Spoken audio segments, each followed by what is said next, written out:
प्यारे बच्चों, इस वीडियो में हम पेटल्स कक्षा 5 की जो वर्कबुक है उसके दिवस 2 यानी डे 2 के लिए जो कार्य दिया गया है उसको आज इस वीडियो में देखेंगे।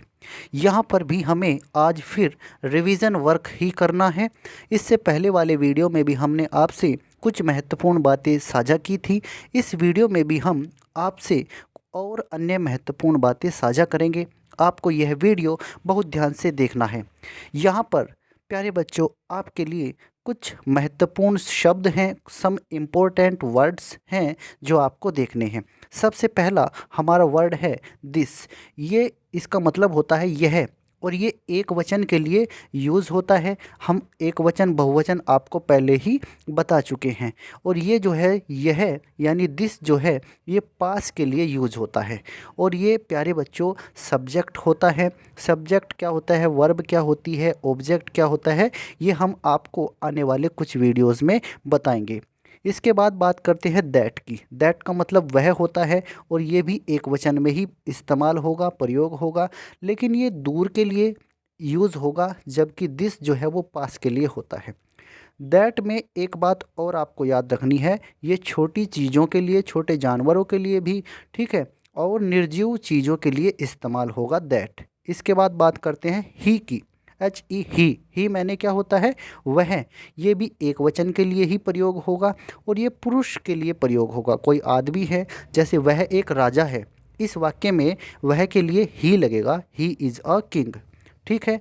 अब बात करते हैं, एक और महत्वपूर्ण शब्द है यू। यू का मतलब होता है तुम या फिर आप, और ये जो है बहुवचन के लिए लगता है।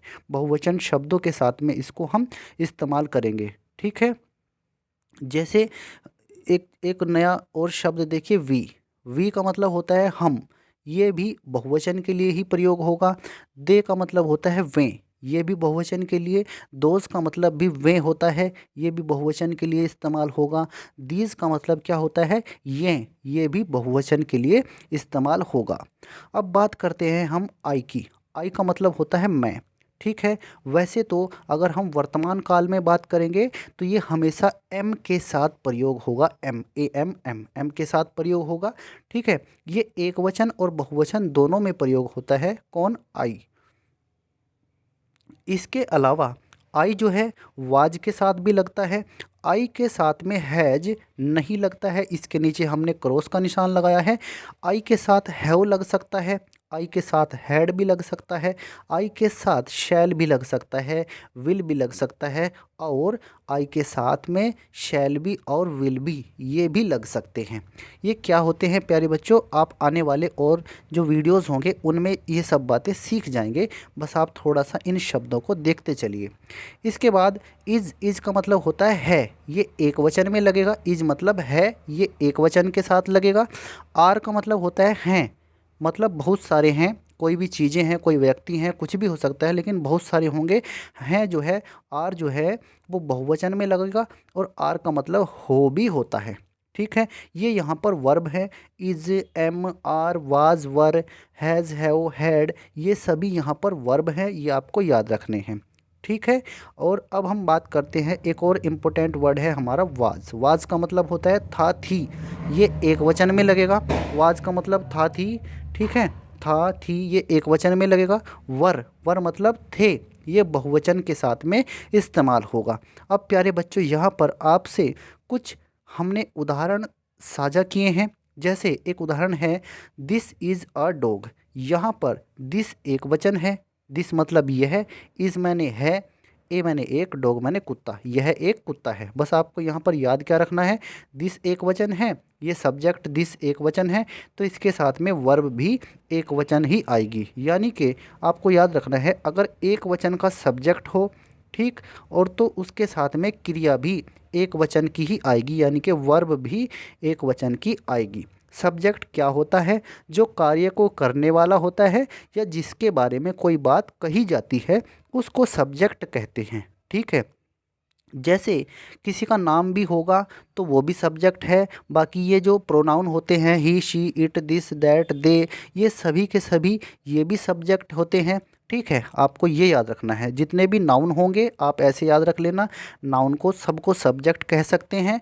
जितने भी प्रोनाउन होंगे प्रोनाउन को हम सब्जेक्ट कह सकते हैं। आप बस ये मोटी मोटी बातें याद रख लेना, ठीक है। अगर एक वचन का सब्जेक्ट है मतलब सिंगुलर सब्जेक्ट है तो उसके साथ में वर्ब भी सिंगुलर ही आएगी। और अगर बहुवचन सब्जेक्ट है मतलब प्लूरल सब्जेक्ट है तो उसके साथ में वर्ब यानी कि क्रिया भी बहुवचन यानी कि प्लूरल की ही आएगी। बस आपको ये बात याद रखनी है प्यारे बच्चों। अब जैसे इसमें देखिए दैट वाज अ डॉग, ठीक है। यहाँ पर दैट यानी कि वह, दैट क्या है सिंगुलर है और वाज भी सिंगुलर ही होता है, ठीक है। ही माने वह, ही वाज अ किंग, वह एक राजा है, वह एक राजा था। तो यहाँ पर देखिए वो क्योंकि राजा था पुरुष है तो उसके लिए वह के लिए ही लगाया है। ऐसे ही इसको देखिए you are not a queen, तुम एक रानी नहीं हो, ठीक है। तो तुम यू बहुवचन है तो इसके साथ में वर्ब भी बहुवचन की ही लगी है। यू के साथ में आर आया है, यू क्योंकि प्लूरल है तो वर्ब भी प्लूरल ही आएगी। अगर हम ऐसे लिख देते हैं यू इज़ ए किंग, तो यहाँ क्योंकि यू जो है वो प्लूरल है जबकि इसके साथ में वर्ब जो है वो सिंगुलर आ गई है तो ये गलत हो गया है सेंटेंस, ठीक है। और एक दो उदाहरण और देखिए, जैसे वी हैव टू बुक्स, ठीक है। तो वी के साथ में वी क्योंकि प्लूरल है तो वर्ब भी हैव प्लूरल आई है। इसी तरह से दे वर वेरी हैप्पी, तो यहाँ पर दे मतलब वे, वर मतलब थे, ठीक है। तो थे के लिए वर लगेगा, दे क्योंकि बहुवचन है इसके साथ में वर जो है ये भी बहुवचन आया है, ठीक है। Those boys are very sad, अब जो दोज है जैसे दोज का मतलब वे होता है, दोज के साथ में इसके आगे ज़रूर कोई ना कोई संज्ञा शब्द,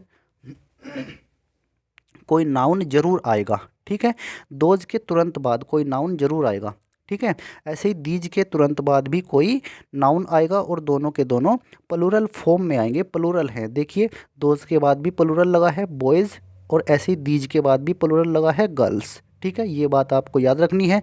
दोज और दीज इन दोनों के बाद प्लूरल नाउन आएंगे ज़रूर और इसके आगे वर्ब देख लीजिए आर और आर, यहाँ दोनों वर्ब जो है ये भी प्लूरल फॉर्म में है, ठीक है। इसको भी आप याद रखेंगे। अब यहाँ पर कुछ और उदाहरण हैं प्यारे बच्चों, आप इनको देख लीजिए। जैसे यहाँ पर क्या लिखा है, I have two orange, I have two orange, I के साथ में हैव आया है, आई के साथ में हैज नहीं आएगा, ठीक है। You had a gun, you के साथ में हैड आया है। जो हैड होता है, हैड हमारा सिंगुलर सब्जेक्ट के साथ में भी आ सकता है और प्लूरल सब्जेक्ट के साथ में भी आ सकता है, ये बात आप याद रखेंगे। आई शैल बी हैप्पी, मैं खुश होऊंगा, मैं खुश होऊंगा। यू विल बी हंग्री, तुम हंग्री मतलब भूखे, तुम भूखे होंगे, ठीक है। इसके बाद दे आर वेरी एंग्री, वे बहुत नाराज हैं, तो दे के साथ में क्या आया है आर आया है, दे प्लूरल आर प्लूरल, ठीक। Ram is not wise, Ram जो है बुद्धिमान नहीं है। यू हैव अ बुक, तुम्हारे पास एक किताब है। अब जो राम है, यू है, इस तरह से दे, यू, आई, वी ये सब सब्जेक्ट होंगे और have, is, are, will, shall be, will be ये सब क्या है वर्ब है, आपको ये याद रखना है। तो प्यारे बच्चों इस वीडियो में हमने आपसे कुछ महत्वपूर्ण बातें साझा की हैं, ये आपकी पहली जानकारी को और मजबूत करेंगी और आपकी थोड़ी जानकारी को बढ़ाएंगे भी। तो प्यारे बच्चों इस वीडियो को आप ध्यान से देखिए 2-3 बार और इन सभी बातों को अपनी कॉपी में नोट कर लीजिए। धन्यवाद प्यारे बच्चों।